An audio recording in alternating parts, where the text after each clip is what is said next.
Hey everybody, welcome to The Warp. I'm Jack Rita, and in this video I'm going to be talking about what I think are the 9 easiest red alert aliens to play in Cosmic Encounter. Now the thing with the alert system is that the green alert aliens are the easiest aliens for new players to understand and start playing. And the yellow ones are slightly more challenging. You have to have a better understanding of the game. And then you have the red alert ones, and they come in 2 different flavors. One of them being it's a very advanced concept, or it really requires you to have a deep understanding of the game. And the other is that it's the counterplay that really makes it a challenge. With these 9 aliens, somebody relatively new, or even probably brand new to Cosmic Encounter, could play these aliens pretty easily. There's not a whole lot of thought that goes into what you're going to do. If you understand the basics of the game and can play, with a green alert alien, you could easily play with these red alert aliens. And maybe they shouldn't have been red alert. I think that is a point that could be debated, and I think a lot of the aliens, there's some green alert that people think this could have been yellow. A lot of the yellows could go either way, but these are all relatively simple. So we're just going to go through them. They're in alphabetical order, not in order of easiest to whatever. We're going to start with Bandit. Now this is an alien from Cosmic Alliance, so let's take a look at what it does. The power to take a spin. At the start of each player's turn, including your own, you use this power to reveal the top 3 cards of the encounter deck. If all 3 revealed cards are different card types, negotiate, attack, reinforcement, etc., then discard a card of your choice from your hand. If 2 of the revealed cards are the same type, you may add any one of the revealed cards to your hand. And if all 3 revealed cards are the same type, you may add any or all of them to your hand, and all other players must discard all cards of that type from their hands.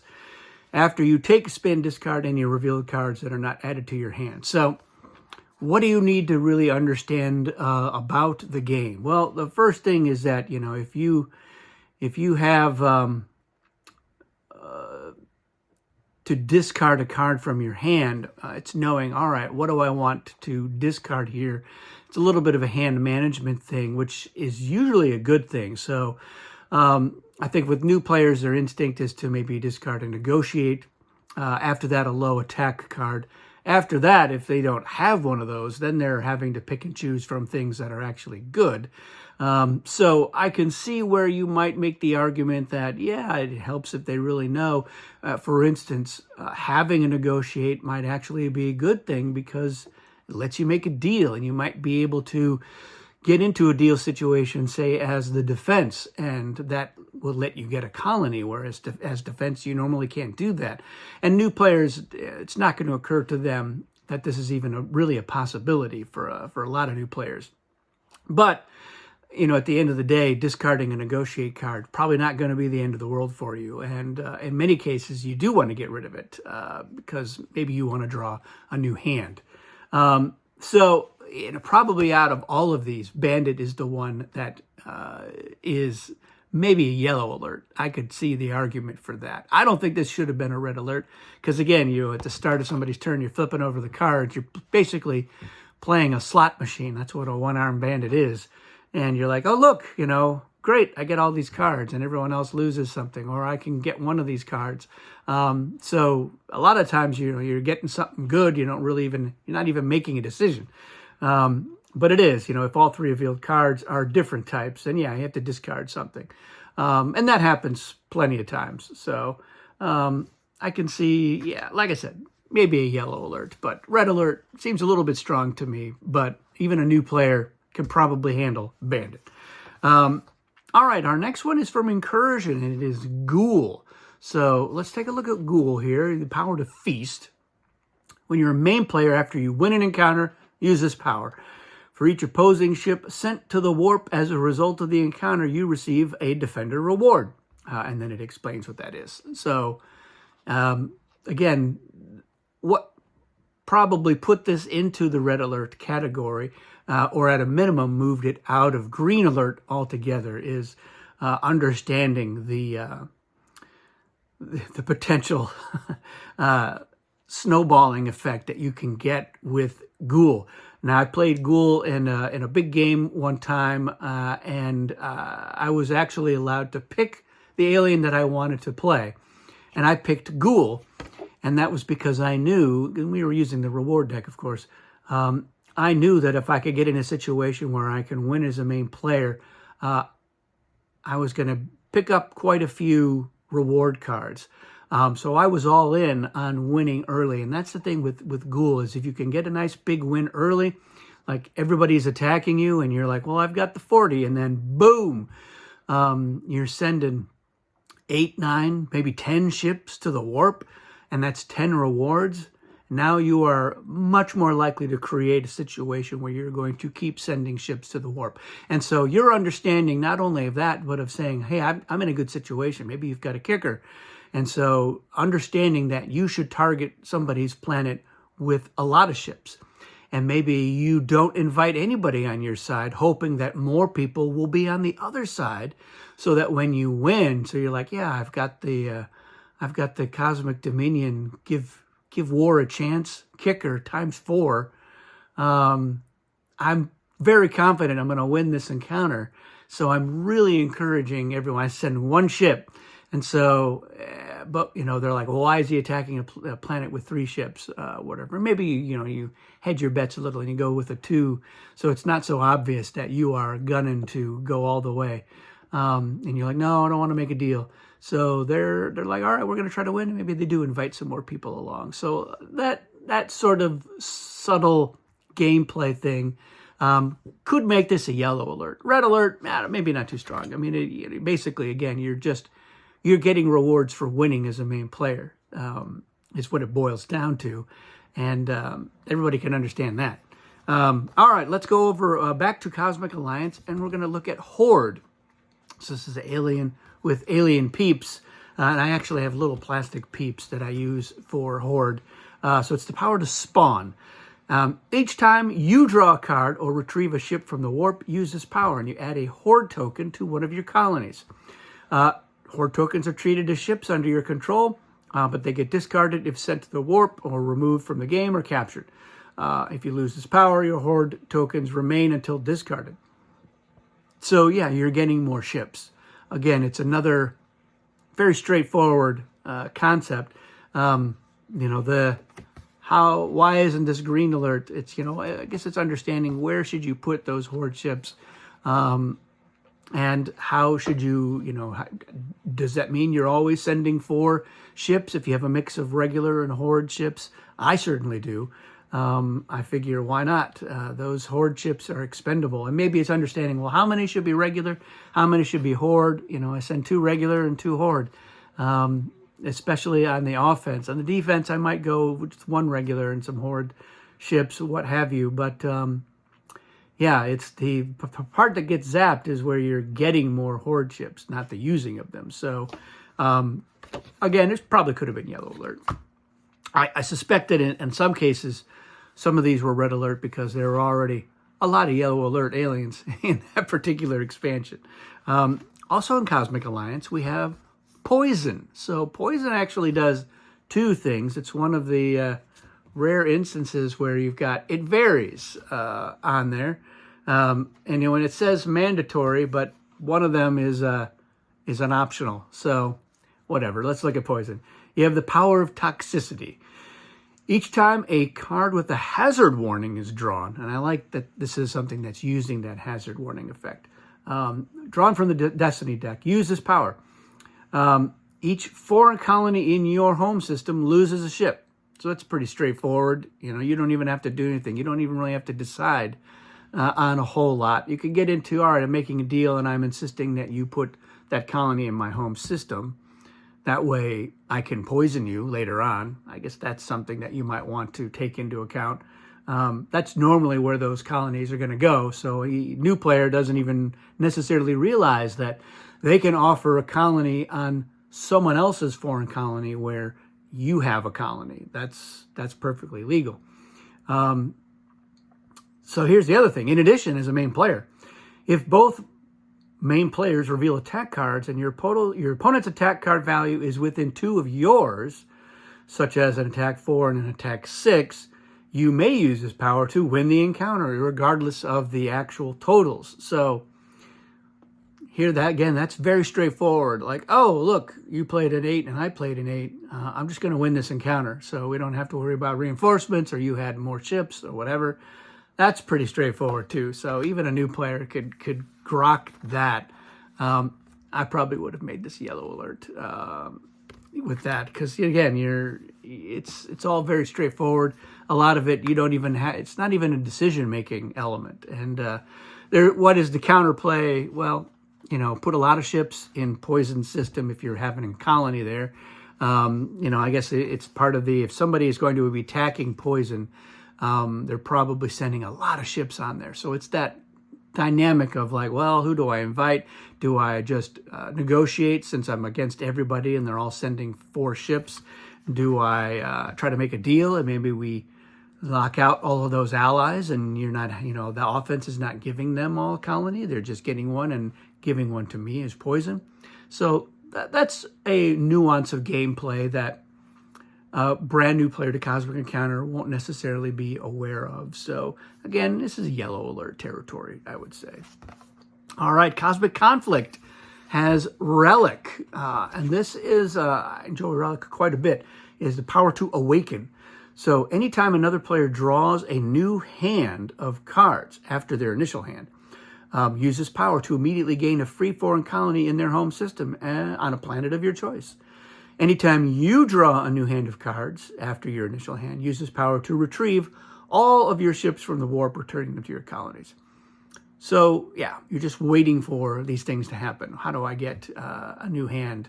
How do I get them to get a new hand? So where's the subtle gameplay? Well, it may be in making a deal and then giving away a lot of cards, or insisting on cards, saying like, all right, I'll give you this colony, but I want 2 of your encounter cards, and you're speeding up the rate at which they're going to be needing to draw a new hand. And maybe you make it easier. You'd be like, give me your 2 lowest attack cards. Then it seems like not as big of a deal. You getting more encounter cards in this case makes it take longer for you to get a new hand. But it's all, how do you win? It's by getting colonies. Getting your ships out of the warp is a secondary effect.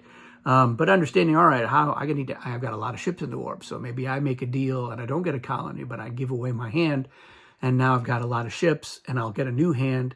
So that might be the reversal of fortune that I need as Relic to catapult forward.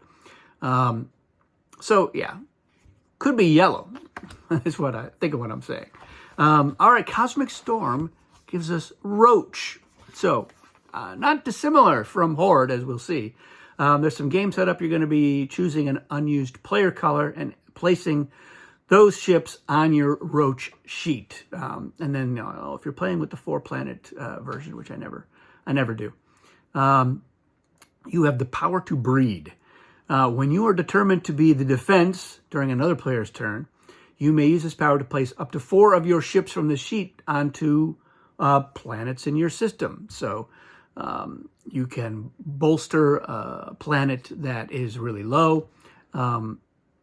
In fact, you don't even need to have a colony on that planet, which is kind of nice. So if you're like, oh, I lost a planet here, and now I've got what we call a 0 planet, which is going to be a big target for anybody who doesn't have a colony there. But now you can be like, I'm going to put 4 of my Roach ships there, and now it's not going to be such a walk in the park for that player.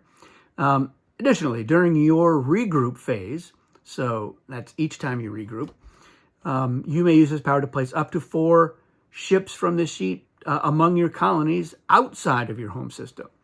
And then your alien can't be stolen or copied or separated, and you don't lose it for having too few home colonies. So it's just a way, it's sort of a bargain bin symbiote is what it is. You're getting more ships throughout the game. But you're getting, the difference with Symbiote. Symbiote, you're just starting with all of them, and then you make sense of it and do what you're going to do. Here, you can be a little more strategic about, well, where am I going to put those ships? And once you've got ships off the sheet, you can use them. They're your ships. So it's not like, well, I can't do anything with these roaches. Yeah, you're all roaches. So this probably could be yellow. I think that's maybe the theme. Maybe not for everything, as we'll see here in just a second. But yeah, I mean, I think one of the reasons that some people don't love Roach is because it feels like it is too much like Horde or too much like Symbiote. And maybe it is, but I think, it's not like, oh, I'm getting rid of this alien. I think it's fine. And I think it probably could have been Yellow Alert because it's easy to go, well, I don't have any ships on this planet, so I should put them there. There's going to be situations where you do want to spread them out more or maybe concentrate them in one place over another. But those are usually edge cases. And that's why an alien will be Yellow Alert. It's because of edge cases. It's become, the green ones are more likely, and this is certainly not true across the board, but they're more likely to be a universal application. There are fewer cases of some edge situation that hardly ever comes up. But a lot of the Yellow Alert aliens are also in that category, so it's not very cut and dry, I'm afraid. But yeah, I think even a new player with Roach, they can understand that they're just going to bolster where they need to put extra ships. So when you're putting them in your outside of on a foreign colony or where you have ships, that's fine. Normally you don't need a lot of ships on a foreign colony. But just having them there means you've got access to more ships that you can use when you're allying or when you are loading ships into the hyperspace gate. So it's all pretty easy to understand. All right, our next alien, I'm going to go, this is one that is in the base game, but I'm going to go with the alt timeline version of it, which I think is a better version of it, and that is Void. And so even, the normal version of Void, they're both red alert. And again, they're not red alert because they're hard to understand. But here it is, it's the counterplay that is part of what elevates its alert level. Could it have been a Yellow Alert? I think absolutely. Let's look at this one. You have the power to absorb. As a winning main player or ally, use this power. All ships that would have been sent to the warp during resolution are captured and placed on this sheet instead. You may send a player's ships from the sheet to the warp as part of a deal. If the sheet is turned face down, all ships on it remain. This is the original one you're eradicating when they were permanently out of the game. And this one is, it also, you couldn't do it if you were taking the last 5 ships of a player because they still needed to be able to win. Here, you can get them all, but you do have this ability to return ships as part of a deal. So, and if you are somebody who has ships eradicated to the void, I would be looking for a deal before too long because that will eventually harm you. But yeah, here you've got a great intimidation factor by just being involved in the encounter as Void. So adding the ally effect in to the alien's power, it really elevates its ability. So, what does a new player need to understand in order to play Void effectively? Not a whole lot. They can just be like, great, I'm in this encounter. Maybe I'll send a couple more ships to intimidate it. How do you leverage that into maybe getting into a deal situation? Again, that's the sort of thing that is not readily obvious to a new player. But if you are like, yeah, you don't want to leverage that while you're an ally because then you don't get anything. If if the main player gets into a deal, then you're shut out. So it's knowing when to play that card, as it were. But yeah, as a main player, especially somebody's attacking you, to say, hey, you know what? I've got a card that I would rather play on the offense, and hopefully not against you, my friend, but I'll play it now just so that I can eradicate you guys, unless you want to make a deal. So knowing that you can do that as the Void is it's not on the sheet, so players don't necessarily know that they can do that sort of thing. That social element of the game is one of the reasons this is red alert. And the other is just like, what do I do about my ships have been eradicated? And that's an unusual element. So understanding that is what puts it in the red alert category, but maybe could have been yellow alert. All right, we are now into the base game with Virus. And Virus is a classic example of this is red alert, not because this is hard to understand, but Virus is often the one, when you first describe it to new players, their immediate response is, well, how do you ever beat Virus? That seems like unstoppable, and surely they win every game, and they don't. And so it's that understanding of the game and why that is true that's why this is not a green alert, and largely why it's not yellow alert. For those of you who have forgotten, though, you have the power to multiply as Virus, and as a main player, after you reveal an attack card in an encounter, use this power to multiply the number of ships you have in the encounter times the value of your card instead of adding. So you have 4 ships, you play a 10, now you have 40 instead of 14. And that is pretty formidable. Thing is with Virus is that they come out swinging early in the game, very strong. You're attacking them. They probably have 4 ships on their planet. Their first several times they're on offense, they're bringing 4 ships. But then they start picking up foreign colonies, or they've got ships in the warp for one reason or another. And they have a situation where now they're times 3, and then they're times 2. In some cases, they're times 1, or if they don't have any ships on the planet when you're attacking them, that's times 0. And so it's understanding that. It's knowing, hey, let's gang up on Virus, eliminate some of those planets in their home system where they have a colony. Not eliminate the planet, but eliminate their colonies there. And now they're really weak. And if they lose 3 of them, of course, now they have no power at all.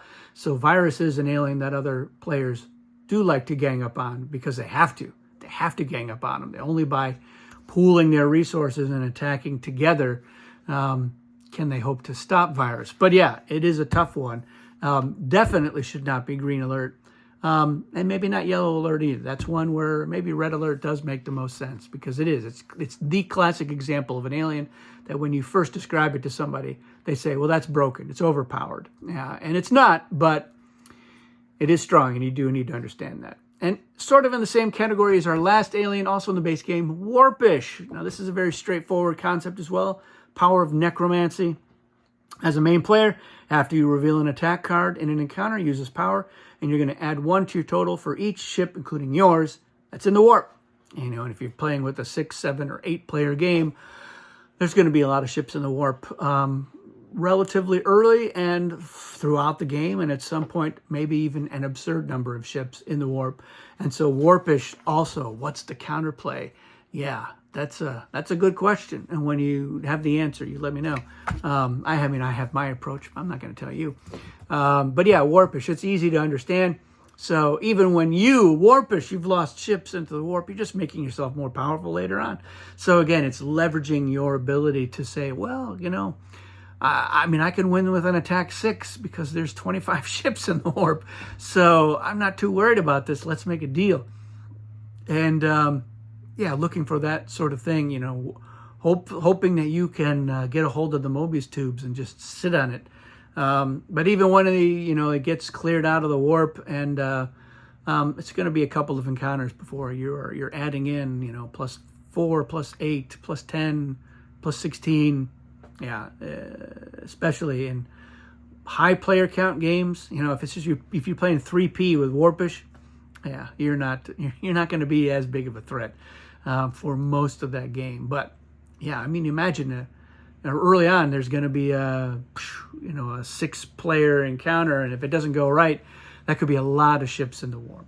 So let me know what your favorite red alert, easy to understand alien is, and why. And if there was another red alert alien that you think is as easy or easier to understand and play for a new player than these, let me know in the comments. That's it for this one, everyone. Thanks for watching. We'll see you again soon.